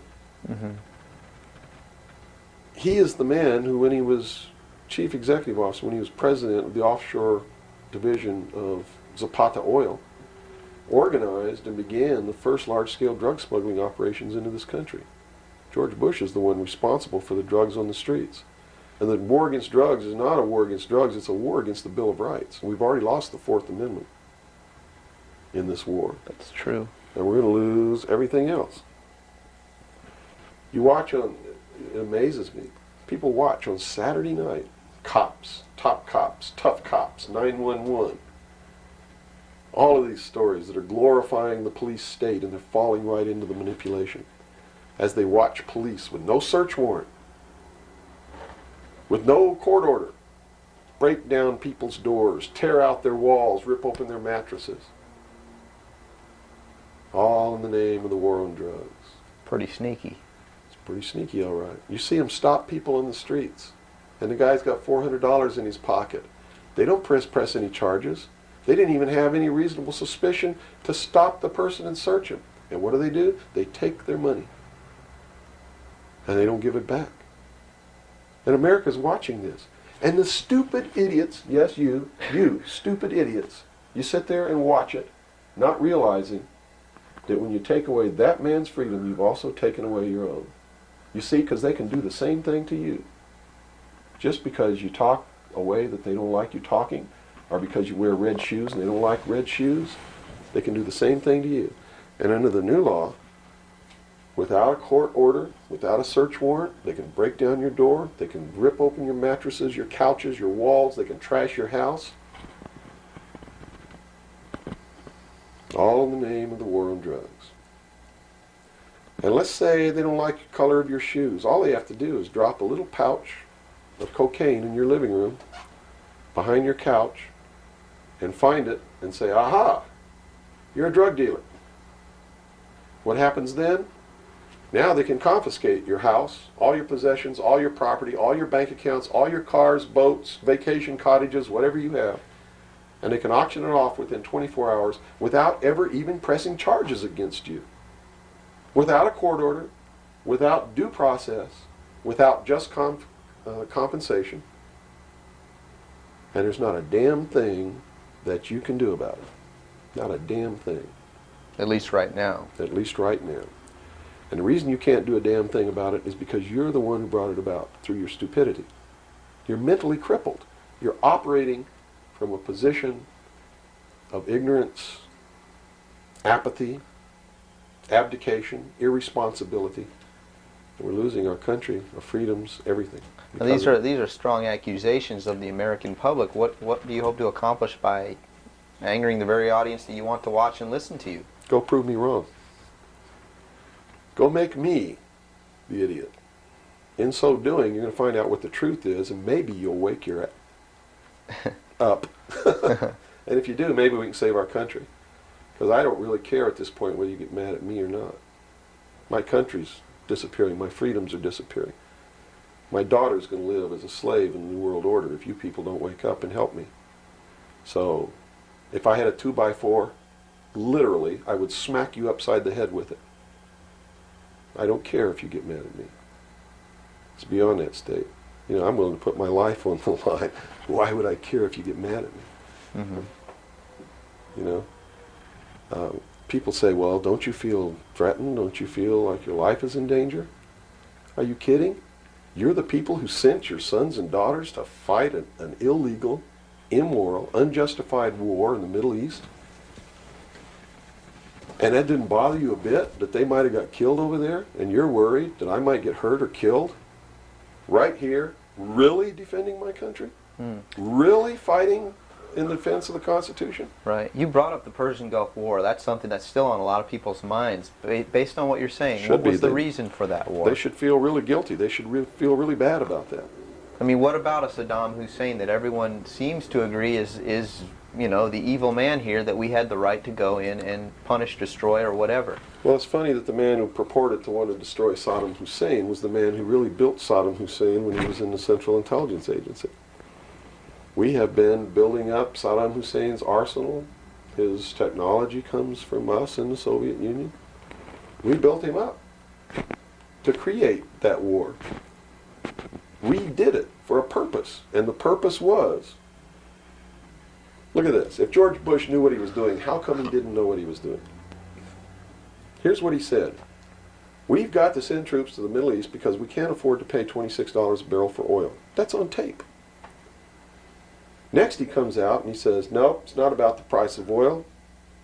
It's because Saddam Hussein's not going to stop at Kuwait. He's going to go into Saudi Arabia, and those are our friends, our buddies. So we got to go defend Saudi Arabia.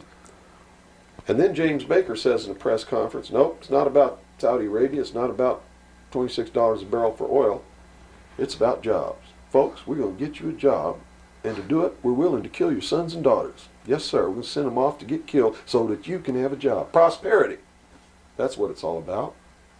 Well, what was the actual scenario if we hadn't have gone in? Well, see, that's not the end of it yet. Then George Bush comes out and says, whoa, the White House is flooded for telegrams. They don't want their sons and daughters to get killed for a job. It's not about jobs. It's about naked aggression. Yes, sir, there's a little Hitler over there called Saddam Hussein. Yeah, and we're going to go destroy him because the world doesn't need another Hitler. Never mind Pinochet in Chile, who's another Hitler. Never mind all the other Hitlers in the world. Was that Never mind Tiananmen Square. Well, then, you know, then people would say, well, the American government's not interested in that because money is not in you know, it's the oil here. We're talking about money. No. So you're saying it's not even that. No. They've been planning this war for years. In fact, Arco Press wrote a book about it. The name of the book is Rapid Deployment Forces. It was published in 1985. It names Kuwait as the country. It talks about Operation Bright Star, where they've been practicing the war every year since the early 80s. Sending troops over there practicing the war. Liberating Kuwait. It's even named in the book. The whole thing was spelled out years ago. What it was all about was to establish the New World Order. You see, because for the first time in the history of the world, it's established the legal international precedent that the United Nations could pass a resolution and send its police force to enforce that resolution, and that the member nations would have to pay for that action. And George Bush said it very clearly, but nobody was listening, when he said, no longer will any nation stand against a world united. And with that action, he established the legal foundation in international law that the United Nations is now legally and overtly the one world government, and that the United States military forces and the other forces that were sent by other countries were established as the one world police force under the United Nations. Have you seen the new Air Force uniforms yet? Nowhere on them does it say United States or U.S. They are United Nations uniforms. Go look at them. What role in the Middle East again does Israel play in this?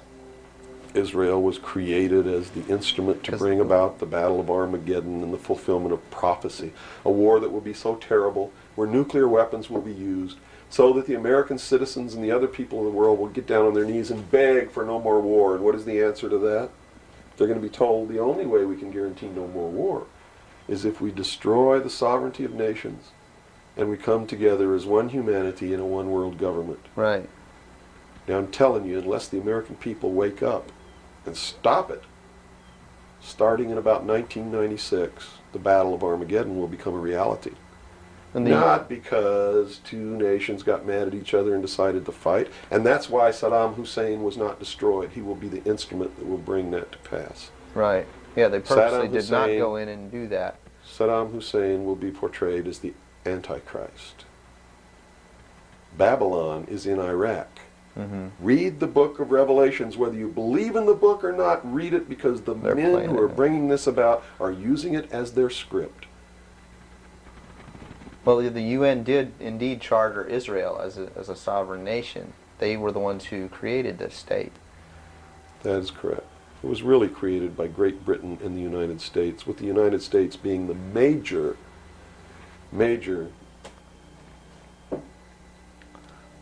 instigant. Okay, and the Jewish people were then being manipulated into believing it was for some other reason. That's correct. They've always been manipulated. And I get people who still come to me all the time and say, Bill, you're all wrong. It's the Jews. The Jews are subverting the world.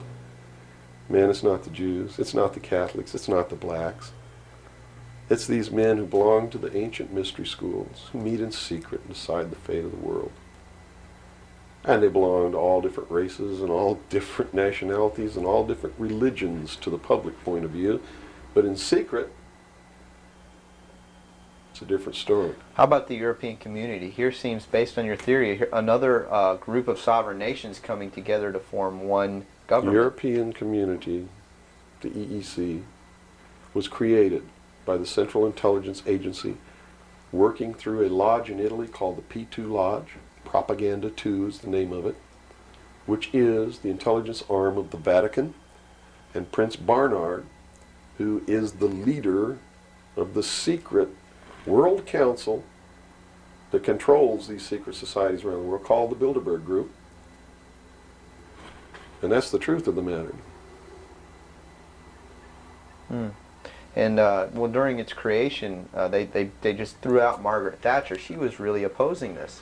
Yes, she was, and that's why she got ousted. Okay. So did the Shah of Iran. So did Marcos. Anyone who opposes it gets ousted.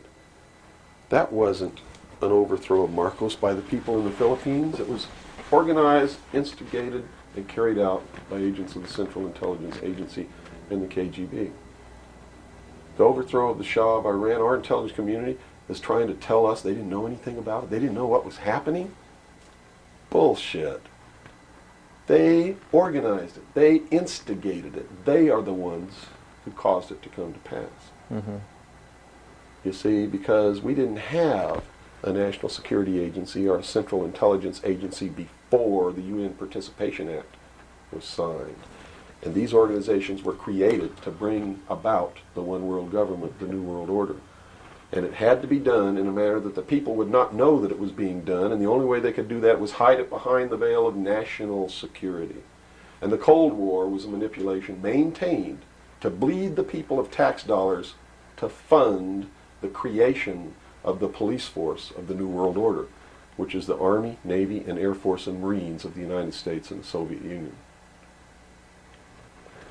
And the people didn't rise up in the Soviet Union and overthrow communism. It came from the top down because it had to be done. There has to be a bringing to the same level of all the peoples of the world to approximately the same political viewpoint, so there's not big disparity in order to be able to justify the merger of all these countries together. Well, who now is ruling the forces of the former Soviet Union? You have Yeltsin in now, as Gorbachev supposedly went down, but we're not sure about that. Well, let me tell you this. From the beginning, there was never any war between the United States and the Soviet Union. It was created by those at the top to fund the New World Order and the New World Order's police force.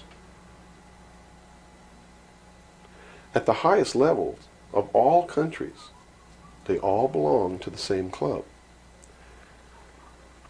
And we, the people, sit back and we watch this grand drama which is being played out for our benefit, not theirs. If it wasn't for us, they wouldn't even have to do any of this. But you see, they just can't come out and destroy all of us because they need slaves. They need people to make their shoes and make their cars and mine the ore. They need worker bees, and that's what we are. In the New World Order, we will be the worker bees, the slaves. So the Orwellian view of the vision of the future wasn't too far off based on this scenario. George Orwell was just like me. He was a low-level member of British intelligence who was appointed to a position high enough where he saw the same documents that I saw. And he tried to warn the world just like I'm trying to warn the world, only he wasn't willing to take the risk that I'm willing to take. So he wrote it in a book called 1984 and spelled out exactly what's coming as a warning to the people of the world, as a work of fiction. But you notice that that work of fiction really stirred people up because they knew that it wasn't fiction. In their heart of hearts, everyone who's read that book knows that it's coming. It's a possibility. Most people won't recognize it overtly or publicly, because then, if they recognize it, they have to be responsible to do something about it. And that's what every one of you have been resisting all your life, is being responsible to do something about it, to get involved. That's why you'll walk away from a girl being raped on the street by a gang of thugs rather than go and try to help her. And I'm not talking to all of you. I know there's some of you out there just like me, but most of you are just exactly what I've just described. Most people are no better than animals who do not have intelligence because they don't use their intelligence. And to these men who control things behind the scenes, you are stakes on the table by choice and consent, and will always be ruled and manipulated and enslaved by people who do use their brains. As long as we're debunking some myths, because it's putting pieces of this puzzle together, I think, for a lot of people that may be watching. The hostage situation in Iran that got Carter out of office, is this another orchestration? And if so, how does it fit into the October surprise is no myth. There was a deal made. There was a deal made at the highest levels to keep the hostages until after Reagan was elected. Do you really believe that it was an accident, that it was a coincidence, that 30 minutes after Ronald Reagan was sworn in, took his oath of office, the hostages were released? Did they want Carter out? Are you really that naive? I can't believe it. Did they want Carter out? Yes, they wanted Carter out. They wanted Carter out. He wouldn't play by the rules? Or what was I don't know why they wanted him out, but they wanted him out. Carter was ineffective. He did not have the support of all the American people. They need people who can manipulate the American people so that they have their support. My message is to you is don't support anybody unless they're doing what we know to be right. Don't believe them. Don't fall for the manipulations. Double check everything they say. And that means you can't rely on the media as it is today either. Oh, of course not. All the media in this country, radio, television, and print, is all owned by 5 corporations. All of these corporations that own the media are owned and controlled, and members of the Council on Foreign Relations sit on their board of directors. Can you name those 5 corporations? Is that... Not off the top of my head. Okay. I could try, but I don't want to take a chance on being inaccurate. But you can trace that yourself. Okay. Remember, if you go down and you trace the ownership of a station or a newspaper, and you get to a corporation, remember that somebody owns that corporation, and it's usually another corporation. But when you trace the interlocking of all these things, when you get to the top, there's 5. And all journalists know that there's some things you don't write about, and you don't talk about, because you'll lose your job. And that's where the control is. And that's why they pay anchormen like Dan Rather $2 million a year. because he doesn't question them. He knows that if he goes against them, he's going to lose $2 million a year. Do you think a man that looks pretty and sits in front of a TV camera for the 6 o'clock news is worth $2 million a year? No way. I don't care how long he works and I don't care what he does. There is no job worth $2 million a year. That's why they pay athletes these fantastic salaries. I was listening to the radio the other day. They just contracted to pay one player on one team $6 million a year. Can you believe this? And why is that? It's the Roman circus. What does the emperor do when the people become restive, and when the people are asking questions, and when the people don't like the policies of the emperor? He sends them to the circus. He creates a circus. He builds a giant coliseum. And he begins to throw the Christians to the lions. And he has great chariot races and football games and basketball games, all to keep the idiots preoccupied with things that don't mean anything in the scheme of the entire world, so that they don't have the time to learn what the truth is, so they don't ever get smart enough to learn how they're being manipulated, so they don't ever question the emperor. That's why they pay a player on a football team or a baseball team $1 million or $2 million or $3 million a year. It is the Roman circus. I know men who don't know anything in the world except who plays third base for the Mets.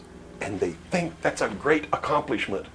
And they meet and pat each other on the back and bond and go have cocktails and talk about what this guy that plays third base for the Mets did in last night's game. It's sad. It's really sad. Is there any room in a kind of society where these manipulations are not taking place for this type of entertainment, or any type of entertainment at all? If people understand that a game is a game, if people understand that nobody, no matter what they do, is worth paying $2 or $3 million a year for, people should be able to get rich if they want to, by the sweat of their individual labor. Okay? By going out and doing something for the world. Not by taking people's minds away from the emperor. It's a game. Football's a game. Football's a game. But let me tell you something. When 150 of the most powerful men and women in the world can meet in secret in Baden-Baden, Germany, and plot the fate of billions, and nobody even cares about it, but 6 football players go to lunch together, and it's in the headlines across the country, you have a reflection of the society in which that exists. And it is a sick society that is doomed to self-destruction. So based on that scenario, there's some truth into what these men are looking at. Absolutely, and that's what makes me so sick, is that I'm trying to wake up a people who on a daily basis are proving the ones that I'm warning them about to be right. Well, so that even though a minority, there are people out there that you recognize are awake to this, if they don't do something about it, they will lose that ability to be free in that way. That's correct. Whether they might think, well, I don't need to worry about it because I know what I know and I'm fine. That's It doesn't right. work that way. There's a connection here to everything. That is correct. That is absolutely correct. A nation of people who are willing to send their sons and daughters that they profess that they love to a foreign country to die,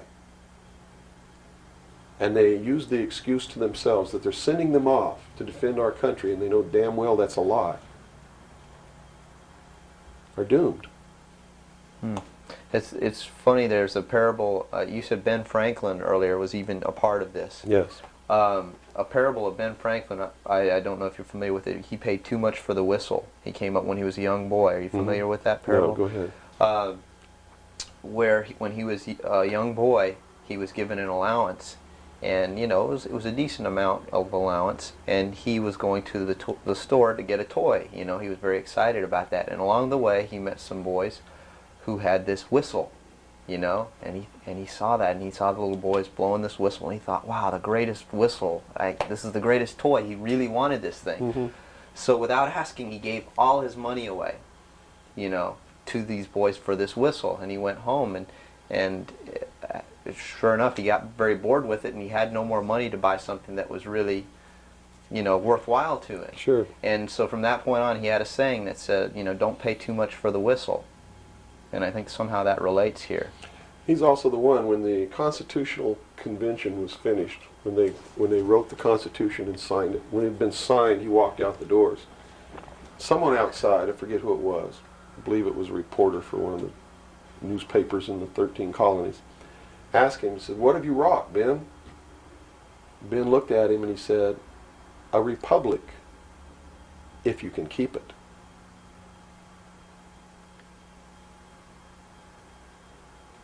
He knew. He did. And that's a good place to end. Yeah, I think so. That's a great ending. Wow. Good job, guys. All right, Bill? Bill. Yo. Fantastic. Good. Thanks, Bill. Where's your towel?